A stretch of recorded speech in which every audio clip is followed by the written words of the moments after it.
We proudly welcome artist Samantha Sherry as our sponsor on the How to Love Lit podcast. Sam is a world-class artist specializing in animal portraits. We invite you to check out her work at samanthasherry.com. Tell her Christine Gary sent you. Again, samanthasherry.com.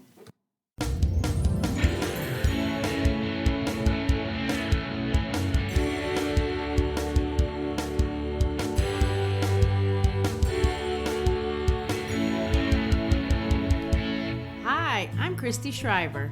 And I'm Gary Shriver, and this is the How to Love Lit podcast. This is our second episode where we discuss Steinbeck's famous play novelette of Mice and Men. And today we're going to be discussing chapters 1 and 2. We're going to focus on the many characters that are introduced in this book and important thematic elements. But first, before we do that, I have the Christy fun fact for you. Oh no, back to this. We've actually had a request for these, so we're going to throw them in there. I want you all to know that Christy is a terrible winner. She is a gloater and excessively gleeful when she wins at whatever game we play.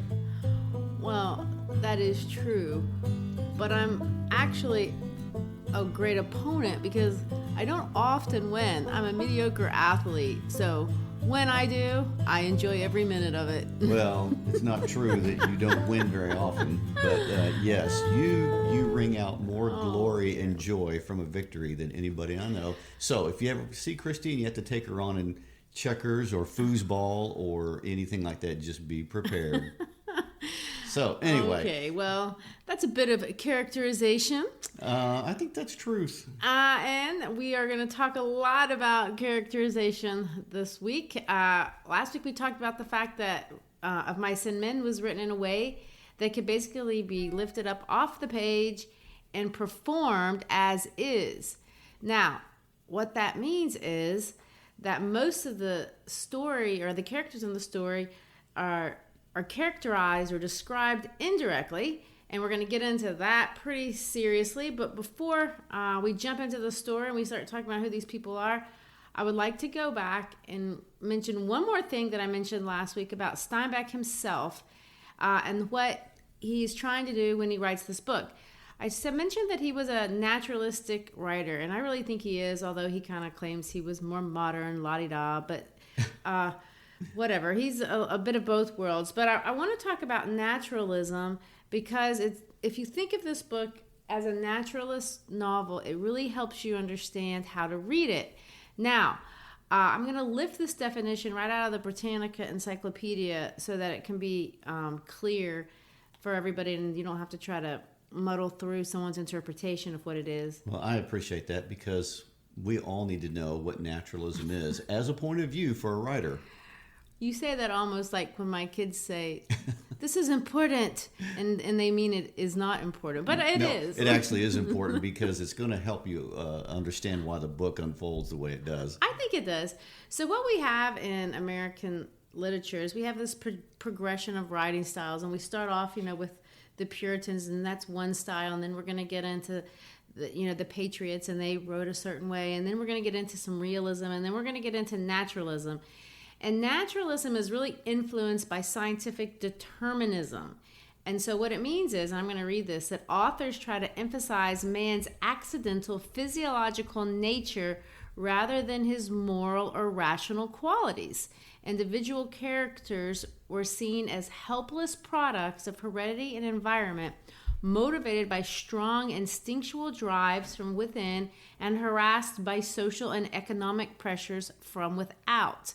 As such, they had little will or responsibility for their fates, and the prognosis for their, quote, cases was pessimistic at best. So in other words, it's this Darwinism, and you're applying it to the way people live their lives. It's that idea of observing nature, observing people, but it has a really strong environmental component. In other words, the strong is going to survive and the weak never have a chance. Now, as a small person, I never want to believe that.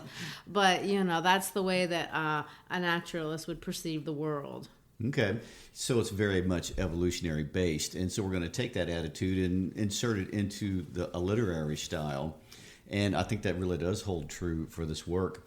And the interesting thing about naturalism is what we discussed in the last episode.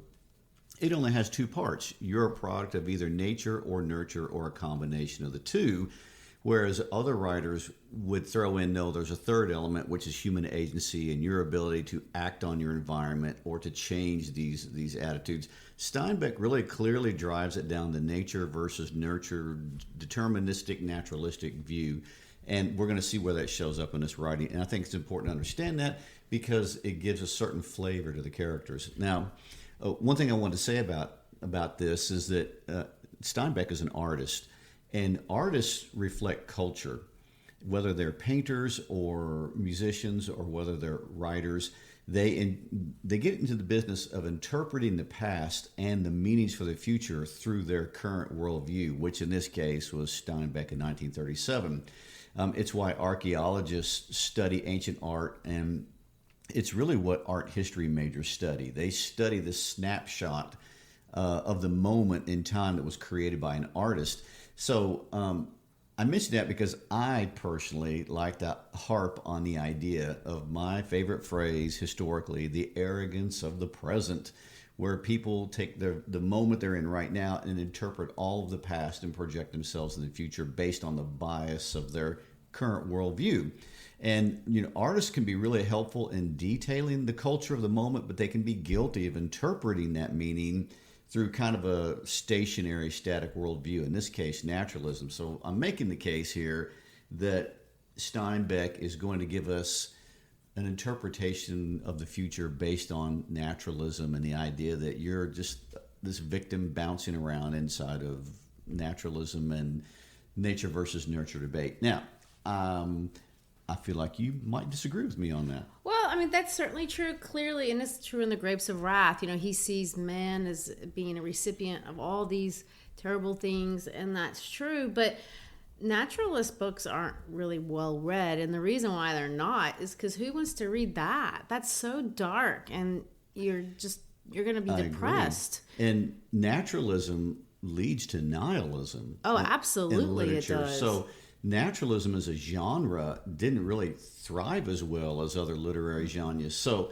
naturalist novels, like you said, are not as widely read. So my question to you is, why is this one? This is one of them, like I mentioned earlier in the last podcast, if you're not an American, the book that most non-Americans have read out of the American canon is this book.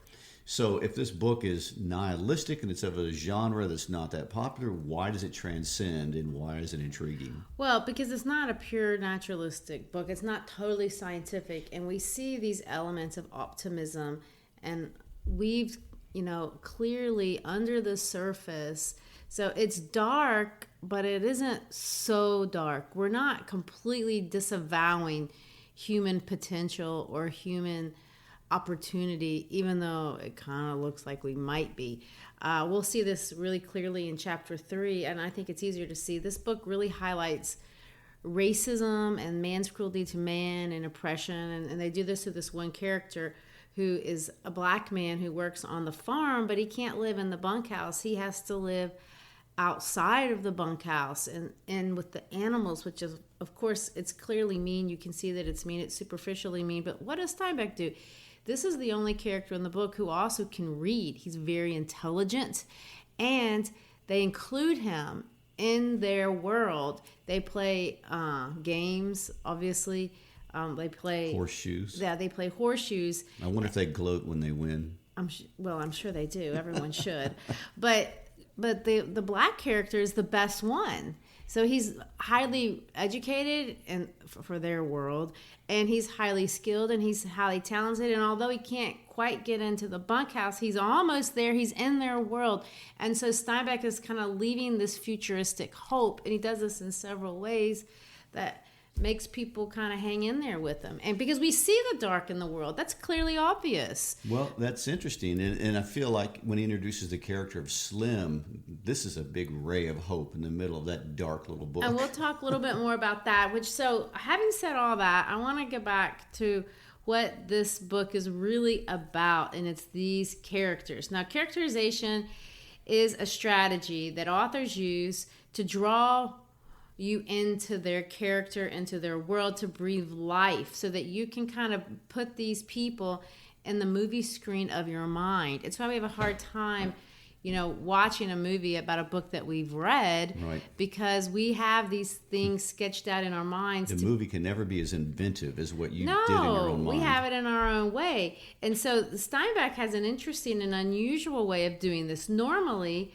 authors, because if it's a novel, they just directly do a lot of direct description. And he does this a little bit. Right off the back, he's going to physically describe who these guys are. They're these two guys wearing denim trousers, denim coat, brass buttons, shapeless hats, and carrying blanket rolls over their shoulder. The first man is described as being small with a quick, dark face, whatever a quick face is. He's alert. Yes, with strong hands and a thin, bony nose. The other guy is described as being the very opposite. He's huge with a shapeless face. Again, what that is, I don't know. With large, pale eyes. And he drags his feet the way a bear drags his paws, and his arms hang loosely to the side. So what we're going to notice when we get to the bunkhouse is all the other characters are going to be introduced. Like, they're given this straight physical description, but then the characters are going to speak for themselves, and they're going to react to each other, and it's primarily through what they say and what they do that we learn about the kind of people that they actually are. And I want to throw in an observation here. First of all, there's a couple of characters that enter the chapter. They don't even get a name. I have to figure out later on who they are. And Steinbeck doesn't give any of the chapters a title. There's not even a number. He just starts. It's some interesting minimalism going on there. That's true. We're supposed to draw a lot of conclusions about who these people are and what they're like by listening to them talk, watching how they behave, and figuring out all this stuff as you go. The second character, who, you're right, they don't name them at first. The first man, the second man. Mm-hmm. You only learn who they are when other people address them. The narrator really never does. Right. And so we're going to find out that the second character is going to be compared to more than just the bear paw that we saw. He's going to be compared to a horse, because he's going to put his face into a still pool of water, hat and all. So he puts his whole head into the water and just gulps it down. This is obviously gross and unsafe. His language is really fragmented. It's not just a country dialect. Now, all of them have dialect, every character in the book, because they're ignorant people. But the second character here, his speech is much closer to how a child would speak. That's good. Look what I done. That sort of thing. He's also too deferential to the other man. He's constantly seeking the other character's affirmation, which we're going to learn that the other man, the small man's George, and the big guy is Lenny. And Lenny is always obedient, which of course isn't normal. Where we going, George? Why, sure, George. I remember that. But what'd we do then? And then you see, wait a minute, this guy can't remember anything. He doesn't know what he's been doing. He doesn't know what he's supposed to do. He doesn't seem to understand consequences of past actions. So within the first 2 pages of introducing Lenny, every reader is going to clearly tell that there's something wrong with him. In the whole book, we really never know exactly what that is. Mm-hmm. He's clearly got a deficiency, and it has put him in a childlike state. But at the same time, Lenny is clever and manipulative too, as we see in chapter 1. George threatens to get rid of him, and when George realizes he was too mean, Lenny keeps playing up the, I could just leave and go live in a cave. You'd be fine with that. Because there are several spots where they have this dialogue as they're walking along. They're walking to the ranch to this job they're supposed to be at, and they're having this dialogue. And several times George is saying things like, he says, God almighty, if I was alone, I could live so easy. Then he goes on to say, and what do I got? George went on furiously. I got you. You can't keep a job, and you lose me every job I get. You get in trouble. You do bad things. You keep me in hot water all the time. I wish I could put you in a cage with about 1 million mice and let you have fun. So he's venting all this, and he starts to feel bad about it, but he goes on later on. When I think of the swell time I could have had without you, I go nuts. I never get no peace. And then George finally realizes he goes too far. And then, Lenny's kind of like, oh, now George feels guilty. I'll make him feel guilty. So he's not without his abilities. No, and we see this complexity of personality in the character of George. Now, I want to say this. George is us. This is kind of an allegory if you want to look at it that way. I'm not sure if it is, but he's the every regular person kind of person. Mm-hmm. And Lenny is not us. He's kind of the child, wise fool, maybe, if you want to look at it that way. But George is angry, and he has a lot of anger, and we see this in the language. He uses a lot of profanity. Now, I want to make an editorial comment. In most books, when there's cussing, we just kind of read right through it. We want to stay true to the text, but we're going to take exception to this book because it's too much. It's too profane, and I don't want, to blow up this mic. I mean, this book was banned for a long time for a lot of reasons, and one of the reasons was the language is so hostile and angry, especially when we get to some of the things that they say in the racial context. It's too much, and I can feel it when I read it, and you really cringe. It's very, very emotional. Which is interesting because some people would say, why would Steinbeck put language like that in a book that would obviously create problems and things of that nature? Well, interestingly enough, cuss words have a function. Cuss words are supposed to express anger. You choose that word deliberately because you want to express anger. Now, I know in our current culture, cuss words have become flippant. Yeah, they've become flippant, and people use them to describe, oh, this is a wonderful effing cookie, Right. And so they've lost their direction, but in Steinbeck's time, the cuss words were meant to. And they're very powerful. Yeah, and it gets across. These are angry, lonely people. So it's by design. Except when Lenny cusses, which is hysterical because he's trying to copy George's speech patterns. And so when George cusses out of anger, Lenny repeats him, but he's not angry. No, it sounds ridiculous. And it is ridiculous. But here's my point. George is an angry person, and he's resentful. He has this resentment for Lenny, which we don't understand because why are you even with the guy? But we see this conflicting thing going on in his life that starts off right there from the very beginning. And, of course, because he's having a fuss at him all the time. Mm-hmm. He's drinking out of this dead pool of water. And then the very next thing we see is that he's getting a mouse. Which is weird.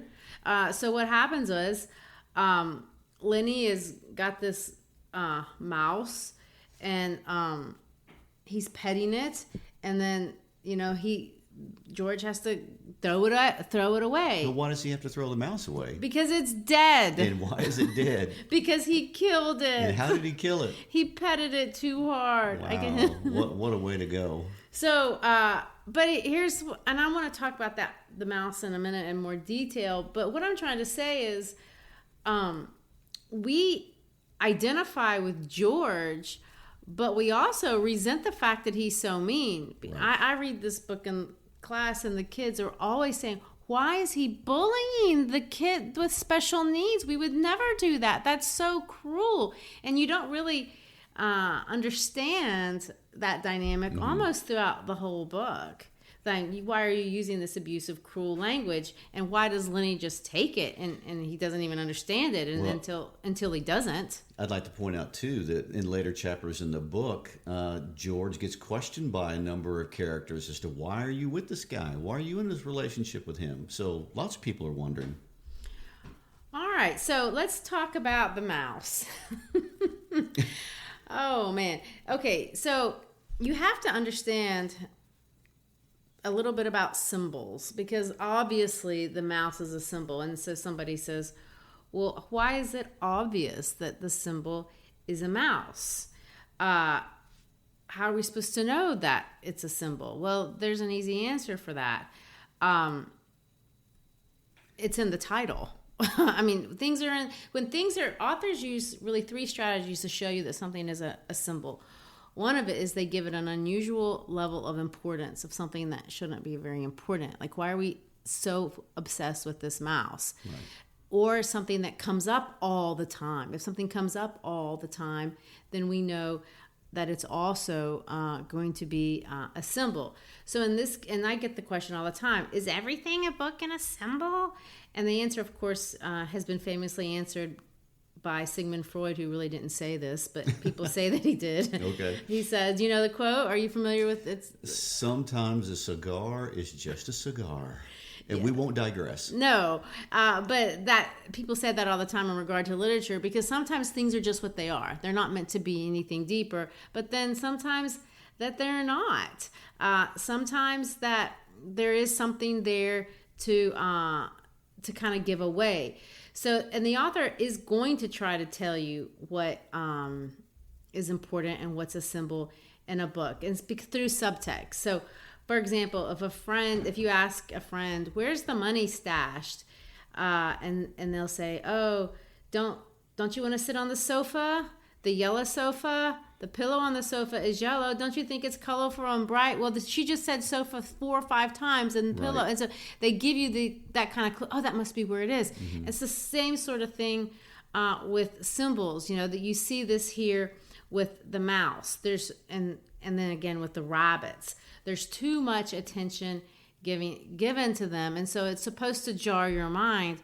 This mouse is hiding something. There's money behind the mouse, if you want to take my metaphor right there. Okay, that's taking it. Yeah. All right, so we know that the mouse comes from the Robert Burns poem of Mice and Men, and of course the famous line within the poem. But it's a very strange and layered symbol. And we must, I think, look at the mouse even here from the beginning. So what happens? Yeah, we do, because Lenny's constantly bringing up mice and rabbits and puppies and soft things. These are all things that elicit caring and love and gentleness.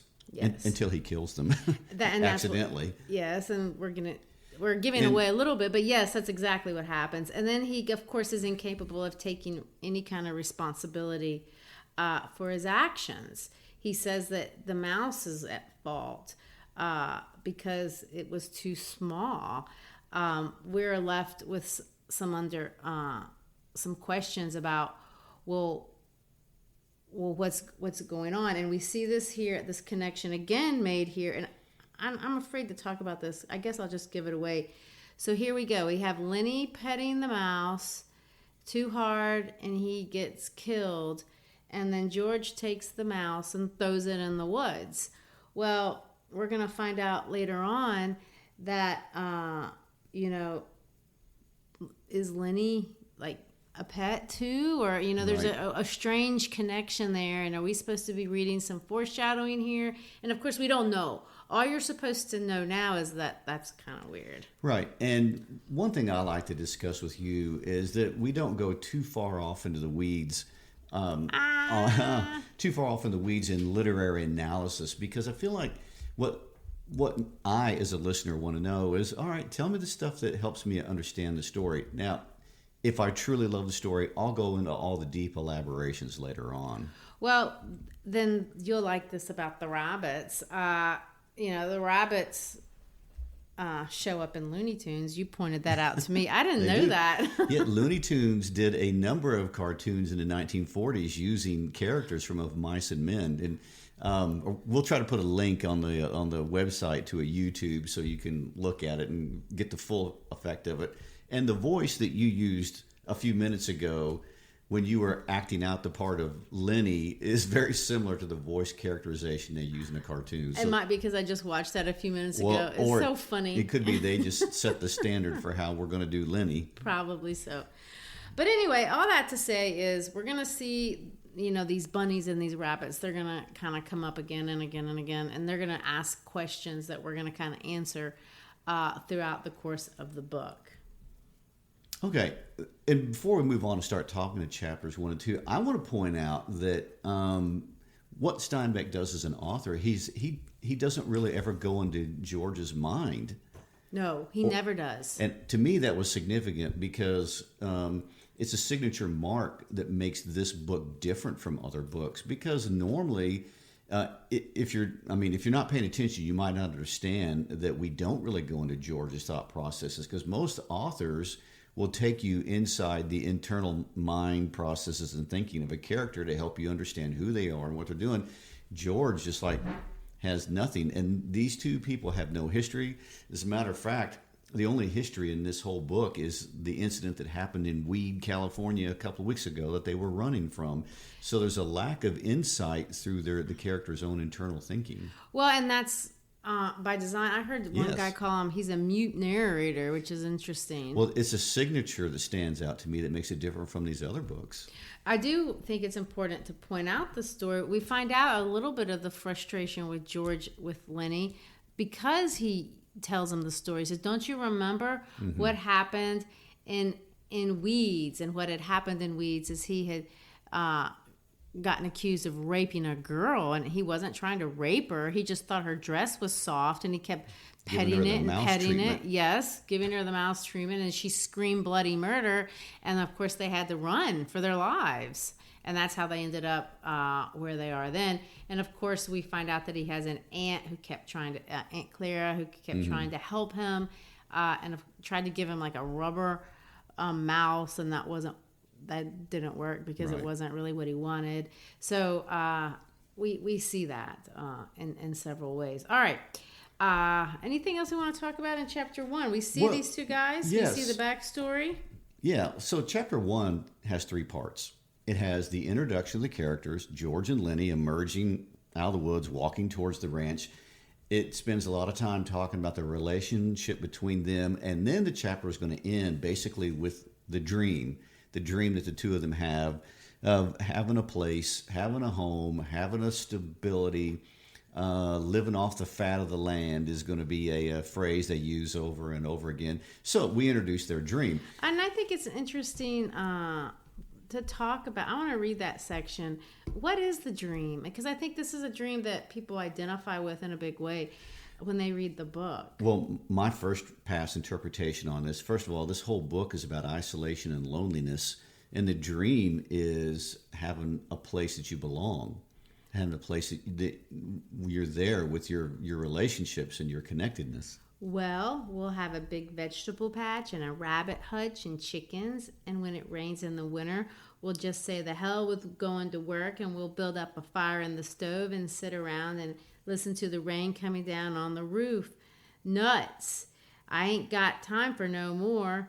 I mean, he's cutting off, but he's going to talk about a little bit later that they're going to have all these rabbits. And then it even gets to be fantastical. And just when he's going to say, can we have different colored rabbits, George? And George going to say, sure we will. Red and blue and green rabbits, Lenny, millions of them. And he's going to say, furry ones, George, like I seen in the fair in Sacramento? Sure, furry ones. So, of course, the dream doesn't even have to have an element of realism to it. You know, it's a dream. The dream is hope. And I think that's an interesting subtext that goes on right here. They have varying degrees. To Lenny, it's a real hope. To George, it's like an out there hope possible. But it does represent hope. And it represents purposefulness. They're drifting around doing this ranch hand work with no purpose and no reason and no future. And so the dream represents having purpose. And having an absence of wants, not needing everything else, which, they're nice things, and they're elements of a lot of people's dreams. They're elements of my dream. Right. And so through the dialogue of chapter 1, all the major issues of the book are introduced, but we really don't have any idea what direction things are going to take. We've got Lenny's dream, George's dream. There's this extremely complicated relationship between these two men.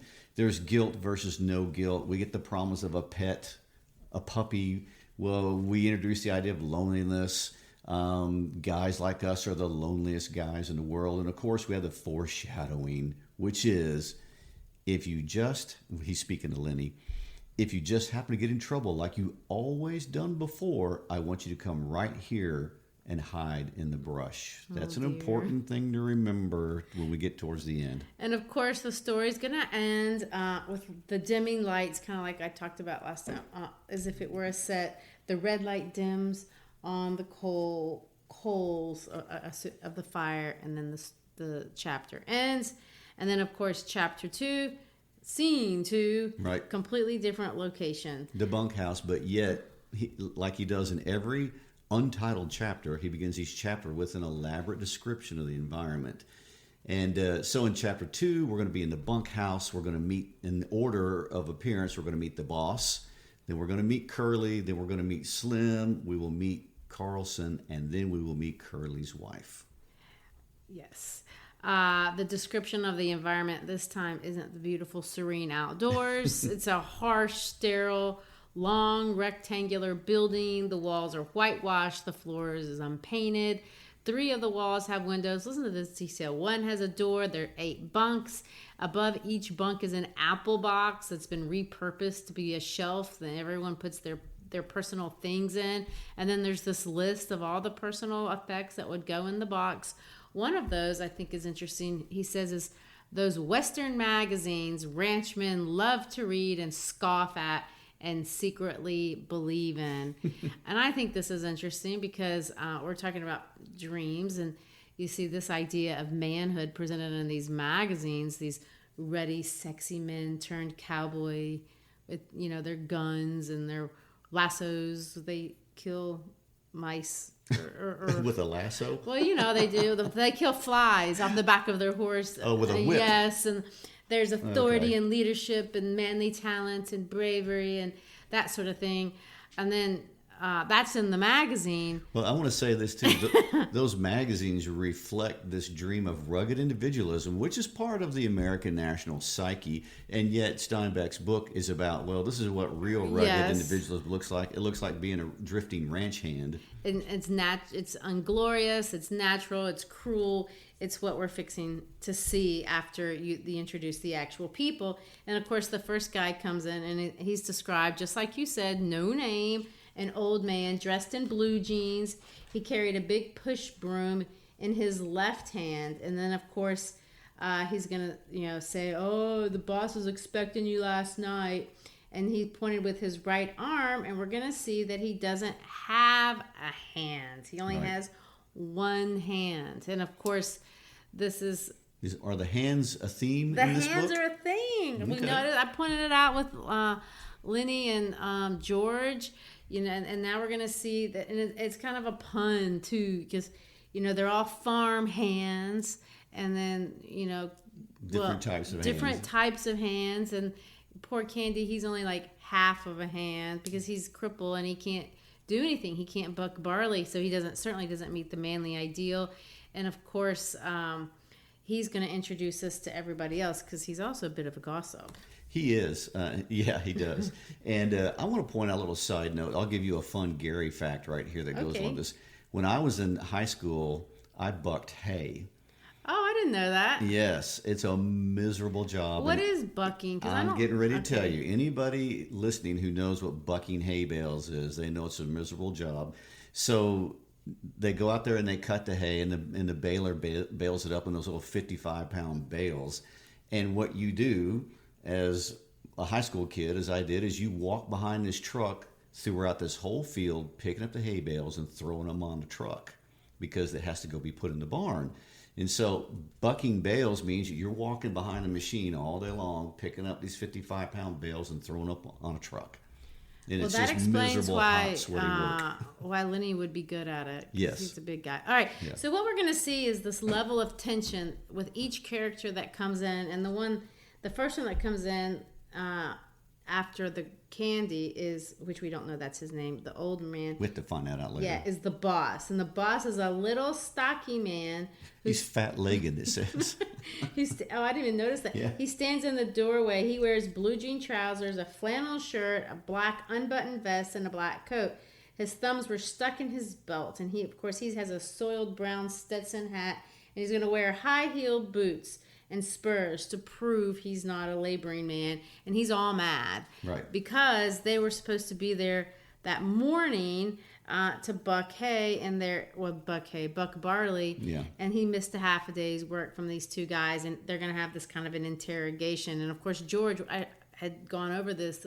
We didn't talk about in chapter 1, but it said, whatever you do, Lenny, don't talk. Right. You'll get us fired. And of course, George makes up several lies as to why they're even together. And the boss is interrogating them in an uncomfortable fashion. And I want to go back and point out the boots. The boots are a symbol of hierarchy. And he's the boss. He's the boss, and his son wears boots, and nobody else wears those kind of boots. Nope. So George says, he's my cousin. He got kicked in the head by a horse when he was a kid. And of course, the boss is going to accept this, even though later on, Lenny's going to say, that was a lie.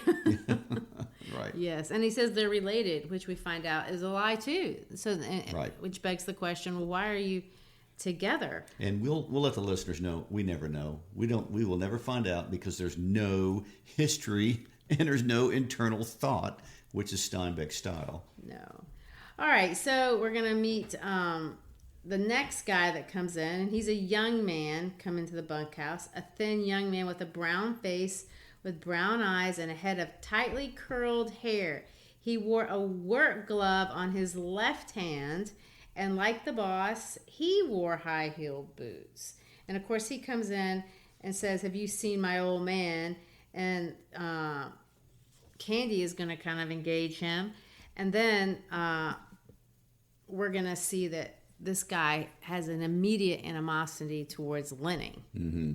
And it's for one particular reason. It's because Lenny is a big guy and Curly's a small guy. Yeah, he says that. Curly's like a lot of little guys. He hates big guys. He's all the time picking scraps with big guys. Kind of like he's mad at him because he ain't a big guy. You seen little guys like that, ain't you? Always scrappy. So we find out that he's a really good fighter. He's a boxer, he's a fighter, and he can take on a lot of bigger guys. And George is going to say, sure, I've seen plenty of little guys, but this Curly better not make no mistake about Lenny. Lenny ain't handy, but this Curly punk is going to get hurt if he messes with Lenny.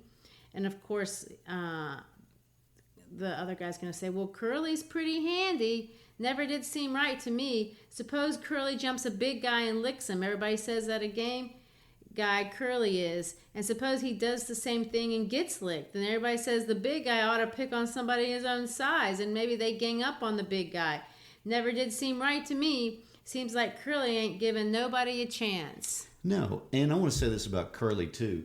From the body language description that we're given about Lenny, it's obvious that Lenny tries to, he just gives off an air of meekness and not aggressiveness.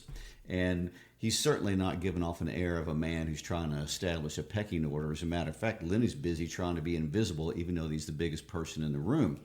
And I think instinctively and intuitively, that's the exact kind of big guy that Curly goes after, because he knows before they even engage in a fight that he's got Lenny intimidated.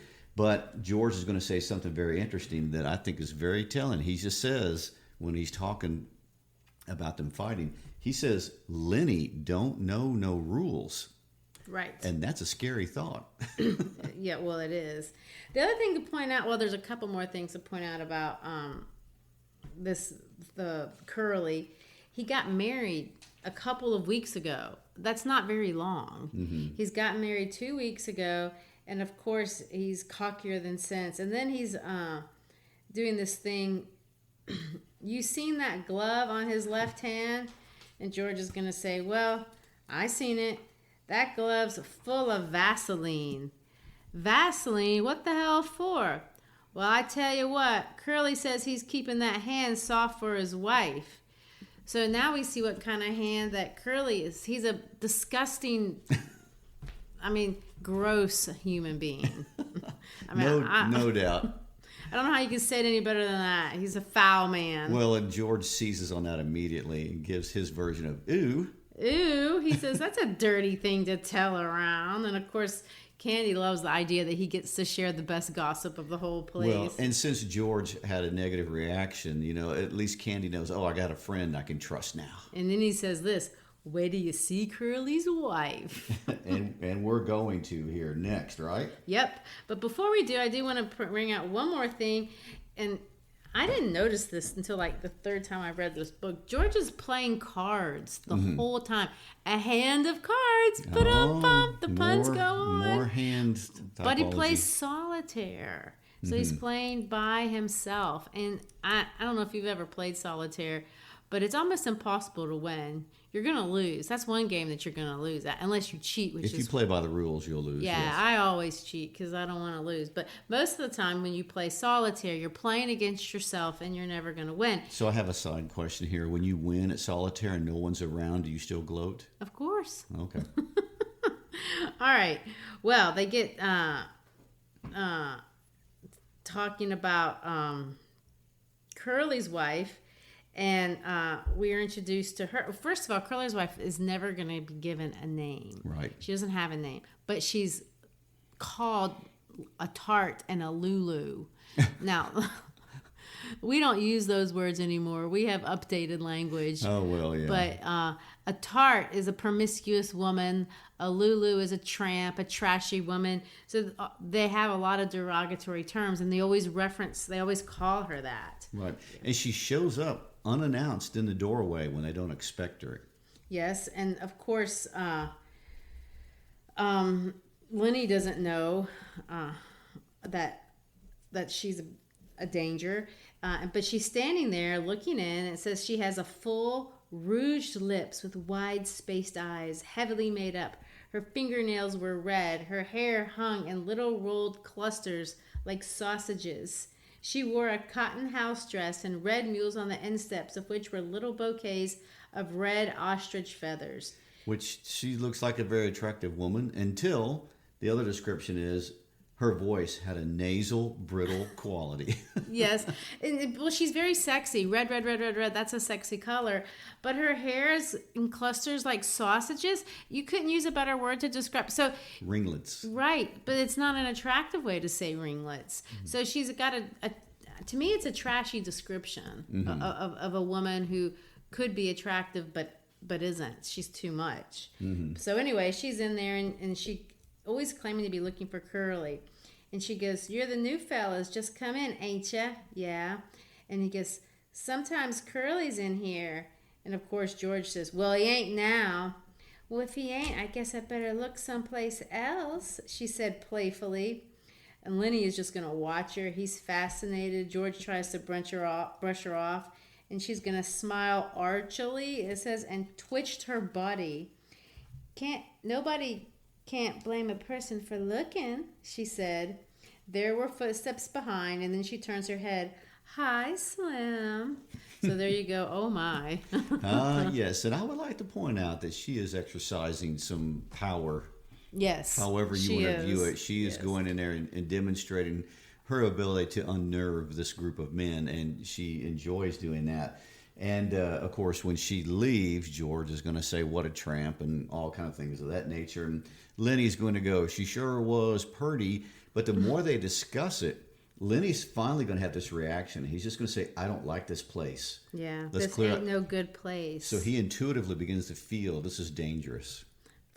I want to get out of here. Yeah. And then they make a decision, we're going to just get as much money. For 2 bits, I'd shove out of here. If we can just get a few dollars in the poke, we'll shove off and maybe go to the American River and pay in gold. And they're going to try to find somebody else. So we have this tension. We have the boss gets mad at him, and then Curly gets mad at him. Then they meet Curly's wife. Who's dangerous. She's dangerous, and they're all uncomfortable. And then we're going to have a little bit of release because the tall man is going to come in, and he held a crushed Stetson head under his arm. He's going to comb his long, black, damp hair straight back. He's the Western ideal. Like the others, he wore blue jeans and a short denim jacket. When he had finished combing his hair, he moved into the room, and he moved with a majesty only achieved by royalty and master craftsmen. Wow, that's an incredible description. And he has a great Western name, Slim. And it goes on to say, he was a jerk-line skinner, the prince of the ranch, capable of driving 10, 16, even 20 mules with a single line of leaders. But I like this part too.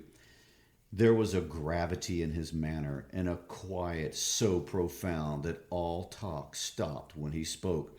His authority was so great that his word was taken on any subject, be it politics or love.